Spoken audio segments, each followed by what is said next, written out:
Welcome everybody to update number 51. So we've got a few films here. We've got a couple of new releases. One is a 4K release of an older film, celebrating its 25th anniversary. Got a new release from a film that was released this year, at least in the UK, although that is only on Blu-ray. And then we've got a release from Vinegar Syndrome, and then Eureka had a sale on, which, yeah, enticed me into buying several of their films. So yeah, we'll start off with the standard Blu-ray first, and that is Puss in Boots: The Last Wish. Now, this is easily one of my favourite films of 2023. Second favourite, I think, at the moment, with only John Wick Chapter 4 coming in ahead of this. And yeah, really surprised me because the first film was a decent effort. It wasn't anything amazing, but it certainly didn't match the first two Shrek films, although it did at least become better than the third and fourth Shrek films. But yeah, this was incredible. I'm really, really surprised by how great this actually was. And yeah, absolutely blew me away in terms of its quality, quite frankly. And yeah, gets a slipcover with it. Nothing special or anything like that. Just white borders on it for whatever reason. And yeah, but the disc is printed, which is something, I guess, at least. And she's one of the new characters that are introduced in the film. And yeah, you get over an hour of extras like deleted scenes, how to make a paper burrito tutorial, and much more, as well as a new short film, The Trident, which I haven't yet to see. So yeah, but the film itself, regardless of the extras or the actual release itself, is still an amazing film. And yeah, if you've not got around to seeing it yet, then I do highly recommend it. And then we have a new 4K release. Now, there's plenty of 4K releases coming out at the moment from films from the 90s onwards. And yeah, one of those is Deep Impact, celebrating its 25th anniversary. Now, this was released alongside Armageddon at the time. And yeah, this is basically the thinking man's Armageddon. Not that it's perfect by any means. It's a little bit melodramatic at times and gets a little bit religious heavy in some areas as well. But still, it's really rather great in the areas that matter: the cast, the characters, the cinematography, the score, and the eventual deep impact itself. So yeah, really, really solid release on 4K as well. The special effects don't look the best on 4K, as you'd expect, but you do get a nice slipcover with this. And yeah, you do get some new extras as well, which are somewhere. Oh yeah, commentary with director Mimi Lidar, and visual effects supervisor Scott Farrar. Preparing for the end, making an impact, creating the perfect traffic jam, parting thoughts, and photo gallery. Although I'm not entirely sure if they are new special features, because yeah, you can regularly just use the special features that are on the Blu-ray. But yeah, regardless, it does still look really rather good on 4K, especially when it comes to the more character-based moments. Um, but yeah, the special effects don't blow off the screen. They aren't the best looking special effects, even for the time, quite frankly. Armageddon has one thing going for it, is that at least that the production is a little bit more weighted in terms of money, but still, really, really good effort, and definitely the better of the two, asteroid kind of films of the same year. And then from Vinegar Syndrome, we have the Mexican Gothic, the films of Carlos Enrique Taboada. 3 films in this collection. And yeah, if you've already seen my Cat Creeps release, you'll see why I got this. It's got a cat in it. Not sure how big of a role that cat plays in one of these films, but still, I'm excited to see what role it plays regardless. And yeah, really nice slipcover on this. Well, it's technically a hard box, to be honest, given, yeah, it's pretty rigid. So yeah, and you get a really nice booklet to go with it as well, which yeah, just basically talks about the films. So yeah, you got Blacker Than Night, Shadows and Cats by Aurelia Torres de la Pena. Sorry for butchering your name. And yeah, then you got From Folk Horror to Gothic Thriller, Carlos Enrique Taboada's Poison for the Fairies by Sam Dayan.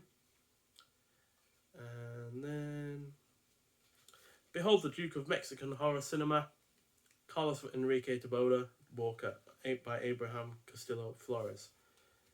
So yeah, nice write-ups on them. It's on really rather nice paper. And yeah, they've been restored to the best elements possible, quite frankly. And yeah, really nice paper, really nice done booklet, nice hardback booklet there, pretty much. And yeah, you get a nice, and again, another cover. which has slips out. And you got that on the back with the 3 film names. So you get Rapina, Darker Than Night, and Poison for the Fairies. And yeah, they're across 2 discs, 2 on one and 1 on the other. And yeah, 2-disc region-free Blu-ray set, which makes a change really. Most Blu-rays are region locked, so even if you're buying these outside of the US, then you should have no problem with that. And yeah, they're newly scanned and restored in 4K from the original negatives. But in terms of actual extras on the disc, I don't think there are any really. But still, excellent films. Hopefully, at least. Sorry, got a bit of a cold at the moment, which you might have noticed with previous videos. But yeah, then finally Eureka had a Western sale on, and yeah, even though I have plenty of their Westerns already, there were a select few that I had yet to buy. So yeah, some of these I've not yet seen, but regardless, let's have a look at them. So yeah, first we've got Andrei Datoff's Day of the Outlaw, which is yeah, from 1959, 92 minutes long, and yeah, heard really rather good things about this, so I'm really looking forward to finally getting around to it. And yeah, despite being on a sale, it does have this is basically the limited edition version. So yeah, 2-disc, Blu-ray and DVD, and also get a booklet as well. There's Andre himself with his eye patch. And yeah, contents: you've got to be true to your code even if you don't have a code. Day of the Outlaw by Glenn Kenny. Then I'll teach you how to be a director in 2 hours. An interview with Datoff by John Norton. Original press book, notes on viewing, and Blu-ray and DVD credits, as well as cast and crew. So yeah, I'm sure that'll be interesting, especially in terms of hearing from the man, the director himself. And then we have, because purely I enjoyed another George Stevens film, and that is Shane. I can't remember what the other George Stevens film was now, but yeah, regardless, it impressed me enough to finally pick up another one of his films. So yeah, got Alan Ladd, Gene Arthur, and Van Heflin in it, who I've seen stuff from before and enjoyed. 1953, 118 minutes, in colour, and yeah, only a single disc on this one, but we still do get a booklet as well. So again, that's rather nice. So yeah, contents: Shane and George Stevens by Penelope Houston from 1953. George Stevens discusses Shane by Eduardo N. Escorel.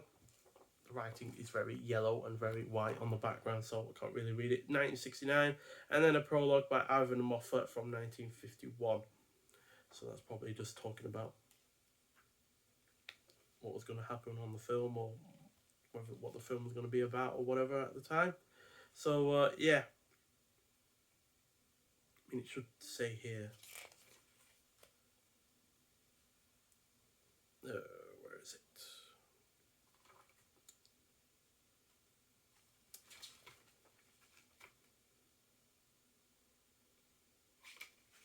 Yeah, it's basically the 1951 is just talking about the film before the fact it was out.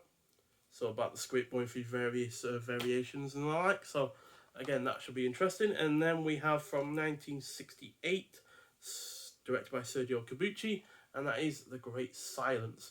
So this is a bit of a downbeat western, or spaghetti western even.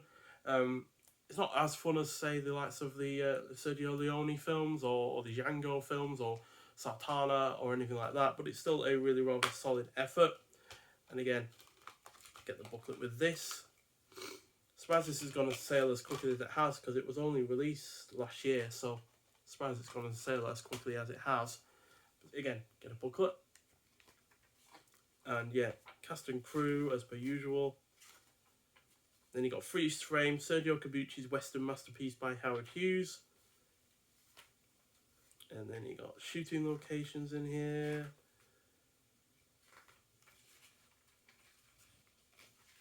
Yeah, that's quite an in-depth one, that, right? Oh, and then you got the Wild Ones, the Spaghetti Westerns of Klaus Kinski by Howard Hughes again.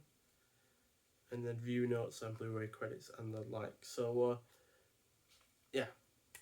Looks like it's had a really rather nice release as well. And then, again, from Sergio Corbucci from 1969, we have The Specialists, or Gigli Specialisti.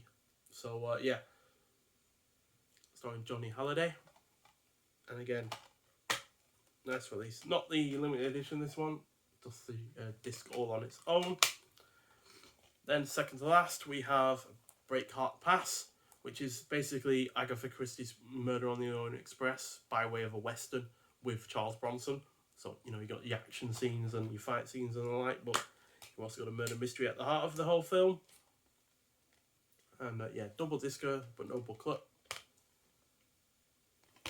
And yeah, it's really, really good. From 1975, 95 minutes. Got a good cast as well in support of Charles Bronson. You got Ben Johnson, Richard Crenna, Jill Ireland, Ed Lautner. So yeah, it's a really good release and a really good film in general. And then finally we have the Sabreta Trilogy. Now, I've not heard the best things about the second and third film, but I recently just watched the first film and I was really rather impressed by it. A solid 4 out of 5 film. So I'm hoping at least the second and third film can at least you know, somewhat match it, even if not match it entirely or exceed it. So yeah, get a slipcover on this, and yeah, you can, again, like with these Eureka releases that have more than one film, you can choose whichever artwork you want. So yeah, for some reason they decided to recast the role from Lee Van Cleef in the first film to Yul Brynner in the second film.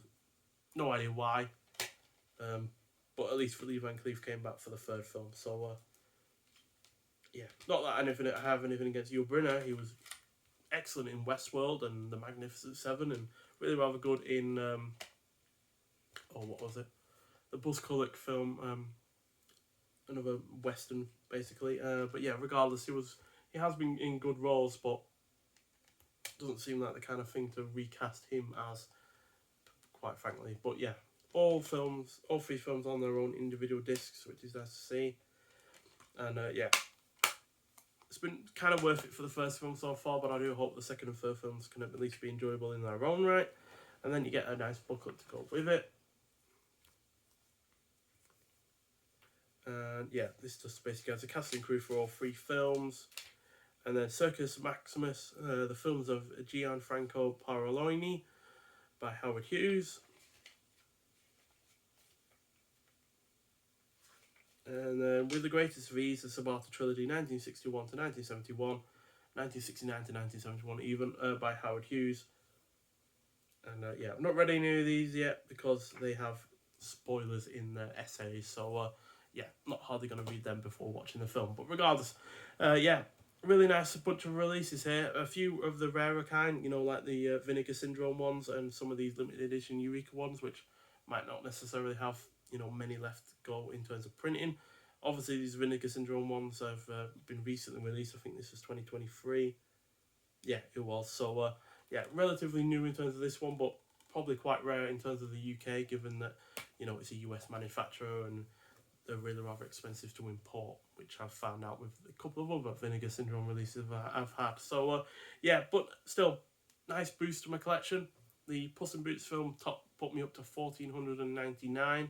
So yeah, not quite sure what's going to be 1,500, but it might well be one of the Warner Brothers collection, archive collection releases, as not only do they have horror films coming out, but they have a film called Edge of Darkness, which I think is out on the 8th of May. So yeah, looking forward to seeing that, because it's got a really good cast in it and a really good director as well. So yeah, but hopefully this call will have gone before I get to reviewing that or doing any of these videos. But yeah, nonetheless, thank you for watching. If you've seen any of these films before, I'd like to hear your thoughts on them. But nonetheless, I'll see you in the next one. Bye.